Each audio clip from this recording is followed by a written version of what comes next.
assim, quem passou a ser amigo dos meus filhos, do meu filho, foi os traficantes, foi os usuários que não queriam tratamento, que faziam pequenos furtos e achavam, que se davam bem.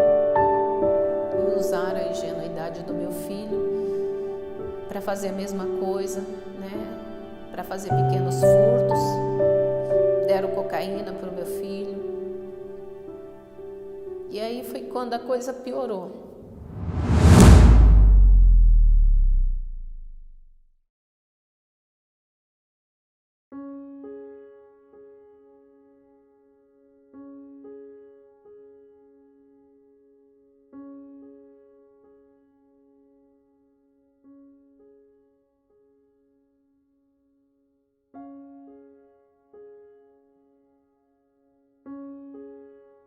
Uns 20 anos atrás eu era uma dona de casa pacata, cuidava do lar, aquele sonho de família perfeita. Eu me deparei com meu filho mais velho usando maconha. E eu não sabia nem o que era maconha. Aos 16 anos ele começou a fumar maconha, saiu de casa e não achava que tinha consequências. Até que depois ele voltou para dentro da minha casa, mas ele voltou trazendo como a bagagem, ele trouxe uma moça e a gravidez. E mesmo sem eu saber ainda o que fazer, porque eu achava assim, não está prejudicando a minha casa. Até que logo em seguida veio o meu filho do meio, o Jefferson de Araújo Feitosa, que começou a fazer uso de maconha, mas antes disso tinha uma vida social, estudava, ele fazia o Jovem Cidadão em São Bernardo do Campo, trabalhava na guarda municipal, trabalhava dentro das escolas monitorando, tinha uma vida normal, trabalhava de bico, fazia bico em bufês, até que ele fez o uso da maconha e um belo dia eu vim descobrir porque ele surtou. E ele começou a escrever na barriga, sorrir sozinho, furar os dedos. E aí eu não sabia o que fazer.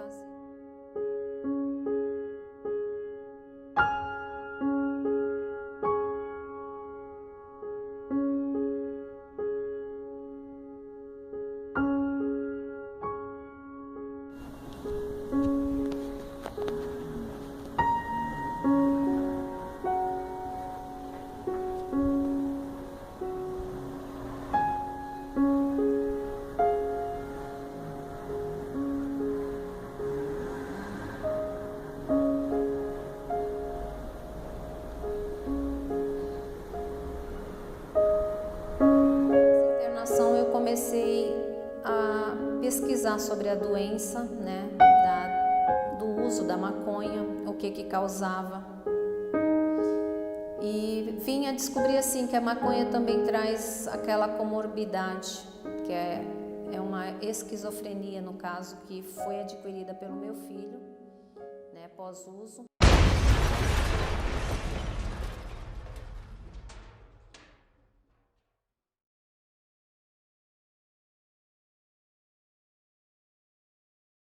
Nós podemos dizer que a maioria das pessoas começam falando que começaram recreativamente.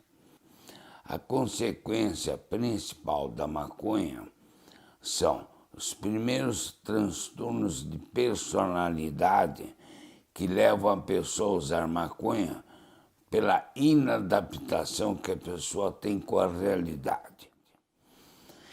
E uma outra consequência que é mais grave, que 50% das pessoas que utilizam a maconha desde a primeira vez podem ter surtos psicóticos.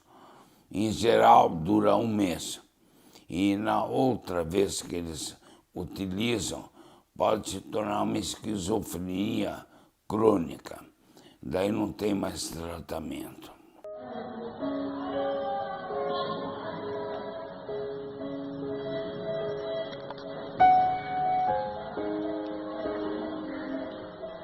Parou, Jeff? Sim, pelas costas. Não. Tá vendo só? Já é enfermeira, ótimo. Espírito Santo. Pensa, irmão.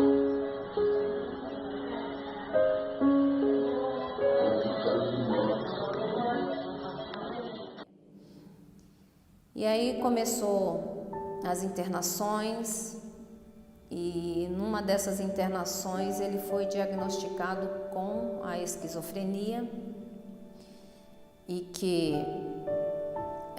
uma das médicas falou para mim que não pararia por aí, que tinha muita dó de mim, porque ele iria dar muito trabalho. Ele era agressivo, ele chegou a me bater algumas vezes, e em muitas dessas internações ele fugia, e ele falava que isso só na maconha. Ele ainda não usava cocaína, não usava crack. E ele dizia que gostava de fumar maconha porque acalmava a mente dele, que dava uma paz na vida dele. Só que com isso ele perdeu escola, ele começou a perder o projeto, né, que ele iria ser ingressado no Turma Cidadão para trabalhar.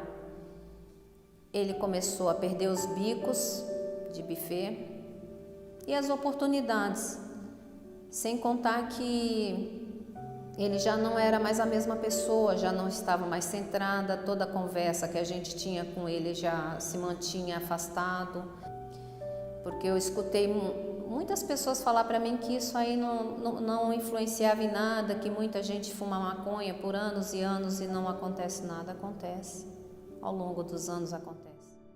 E a utilização da maconha por 5 anos já afeta o cérebro.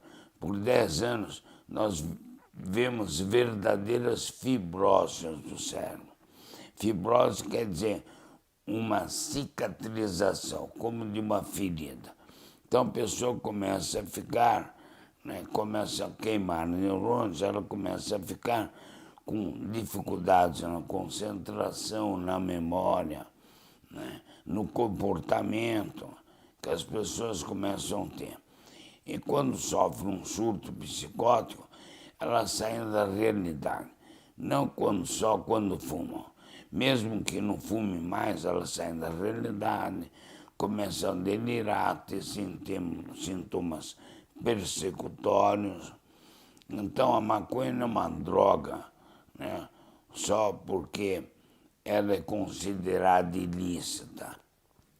O delta-THC é muito, muito lesivo aos neurônios, coisa que as pessoas se esquecem.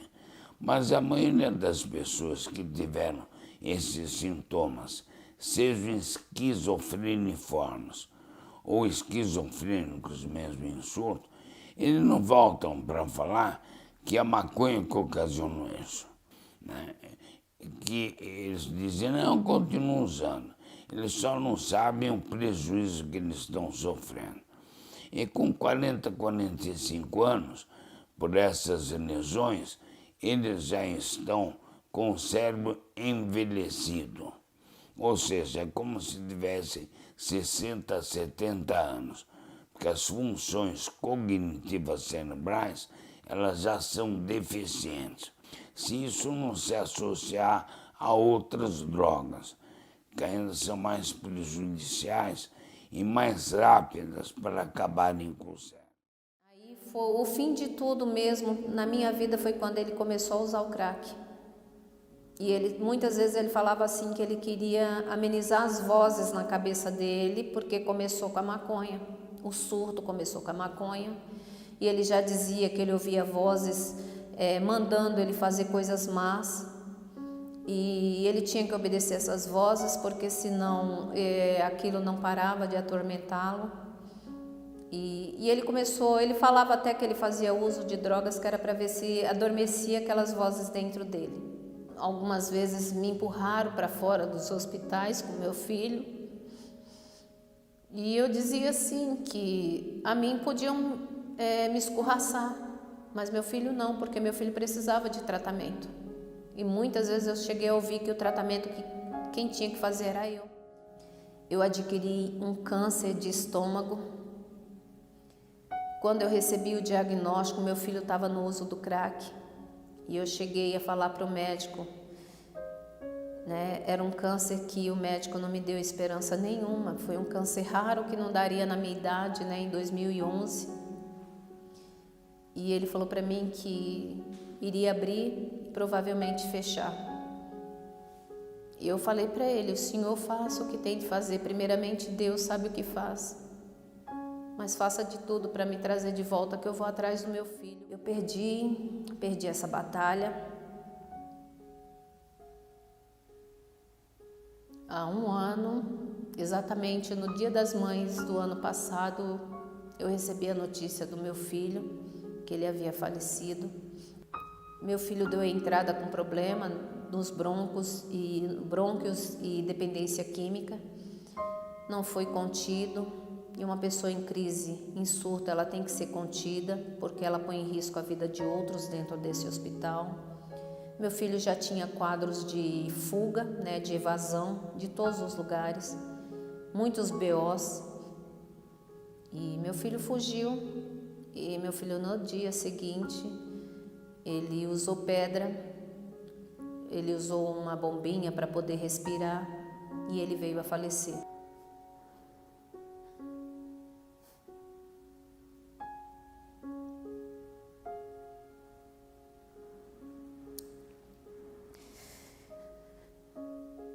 Se todos vissem o amor que transbordava em mim pelo meu filho e atendesse a minha súplica, porque a esquizofrenia não teria mais jeito, era crônica. Ele já era interditado para o ato da vida civil porque ele não respondia mais pelos atos dele. Já estava provado em sociedade que meu filho era um incapaz, era uma criança que eu pegava na mão e ele mesmo usando droga, ele falava assim que não ia ser internado e que ia fugir. Depois ele pegava e falava assim, tá bom mãe, você quer meu bem, eu vou. Você vai me ajudar a sair dessa? Então eu imagino, se meu filho estivesse aqui hoje, meu filho estaria do meu lado, ajudando nas internações, né? Falando para os outros o que ele fez e como ele sempre dizia para o meu menino mais novo, que ele não gostava que meu filho olhasse para o que ele estava fazendo, porque ele não queria servir de mau exemplo. E agora ele vendo o trabalho que eu estou fazendo voluntariamente por amor ao meu próximo, isso motivaria ele e daria esperança a ele de se achar útil, de ter uma oportunidade na vida. Como eu tenho certeza, ele está aqui, mas ele não pode falar, né? Não pode falar, mas eu posso falar por ele. Como ele sempre dizia, nunca pegue o cigarro de maconha para fumar, para dar o primeiro trago ou para pegar a vibe dos outros. Porque a vibe dos outros não é a sua vibe. E ele falava isso para mim. Ele dizia com toda a convicção que se ele soubesse que ele iria ouvir vozes, que ele não ia ser mais uma pessoa comum, ele jamais teria fumado cigarro de maconha, porque ele viu os amigos fumar e nunca viu problema nenhum nos outros amigos.